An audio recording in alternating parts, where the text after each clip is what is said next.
So I guess I have a bit of a story that affects a lot of different motorcyclists. So, we all get the blurry camera. Your front camera always fucks up. This happens with iPhones, with Androids, with everything.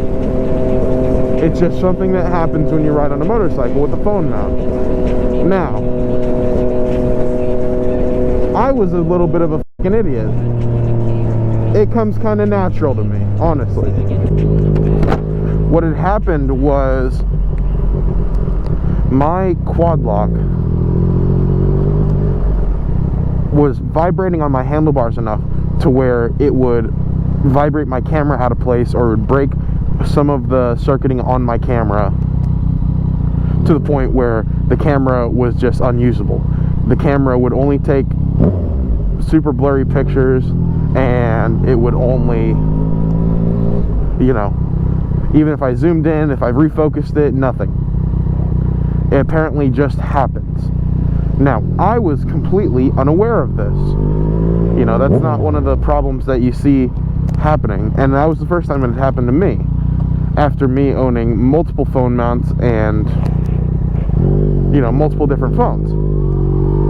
The issue that I ran into was the fact that I replaced 3 phones just thinking it was me. I was like, oh, I dropped it, that must have fucked up the camera. You know, there'd be no reason for my phone not to mess up the camera, because I didn't know enough about it. Now I replaced 3 iPhone 11 Pro Maxes because I didn't realize that it was my phone mount that was messing my camera up. I looked on the Apple forums and they said, oh yeah, this happens to some iPhone cameras, it's pretty rare, but it does happen. So I'm like, oh, okay, whatever, it happened. So I thought, whatever, it happens. It's not my fault, it's just how it happens. You know, maybe I just got unlucky and I got two bad phones that the camera was just broken. But come figure out later, that definitely wasn't the fucking case. Each time I replace an iPhone, it cost me $150. So I spent quite a bit of money to keep reinsuring my iPhone and replacing it with Verizon, which is an absolute fucking scam. I mean, it's better than me having to pay another $1,000 for a phone, but if I'm paying the insurance, I kind of wish that it would be a free replacement. I know that's not how it works, and it is what it is. So I ended up replacing 3 iPhones before somebody came into my work, and I expressed the problem to them. I said, look, my camera, you know, my camera keeps breaking, and you know, I'm getting a little pissed off with it. And just like Elon Musk tweeting something, solved my problem in 4 words. In 4 words. Bam! Just like that. That's all there is. Quad lock, vibration, phone mount. A $20 piece that could have saved me about $450. And when I found out about that, with him standing there in front of me, I ordered it. A $20 part that could have saved me $450 if I would have known about it. The thing was, is I didn't know that was the issue. I thought that I just kept getting faulty iPhones. I didn't know that there was a vibration problem with phone mounts. Not only quad lock, this is RAM mount, mob armor, all of the big guys. Just because the phone vibrates so much when it's on the handlebars without the stabilizer, then it just ruins the camera. But after we did that, I bought the part, installed it right onto the bike, which is this piece right here, and my problems were solved. So what I did is I went out and bought the iPhone 12 Max, whatever the hell, and bought all of the necessary quad lock stuff for it, the case, the holy grail part,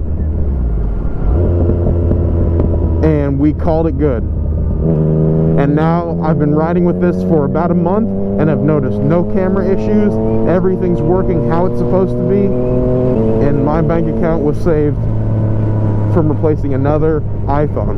Now, given I did have to drop $1,000 on a new iPhone, it is what it is. you know, whatever. I got the new phone, cool with that, but we replaced it. $450 wasted for a $20 part that makes my phone do this. And that was it. Another thing, I was on my way home last night and I was taking this road around, and there was a guy up here who was in an older Toyota Corolla, and he had his hazards on up here, and because it was raining so hard yesterday and we had a tornado warning, I was like, well, you know, I don't want to just leave this guy out in the open because he had his hazards on, and I didn't know that he had a flat tire. But he was parked right up here on the road, and we pulled off to the side over here. We pulled off to the side right there and changed his tire out. But the funny thing about it was we had another kid that stopped by. Super nice kid. He was very helpful, but his parents noticed that he was on the side of the road. Somehow they had been passing and just noticed his car or something like that. And they pulled over. Oop. Oh no.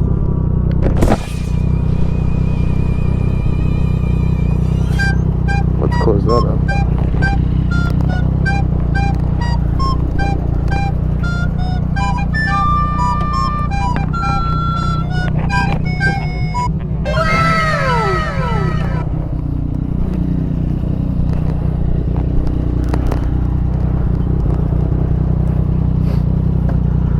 But he had a flat tire, so I helped him change his tire because he was an older guy that didn't quite know how to change a tire, which was okay. I mean, apparently a lot of Americans don't know how to change tires. I hope that door doesn't swing back open. I don't think I shut it all the way. You know, it would have been really funny if the cars behind me thought I was getting off to help the guy's truck, and then I just started taking tools out of the back of it. Just filling my backpack up with all like the extension cords and shit that he had in there. Fuckers up Bugatti, I'ma dip up in your shot of ya. Do the lottie-dottie, do the lottie-dottie. Popping in a Mozzie, I'ma make a bunch of posse. Thinking that I golly, but I hate that fucking body. Fuckers up Bugatti, I'ma dip up in your shot of ya. Do the lottie-dottie, do the lottie-dottie. Popping in a Mozzie, I'ma make a bunch of posse. Thinking that I'm golly, but I hate that fucking body.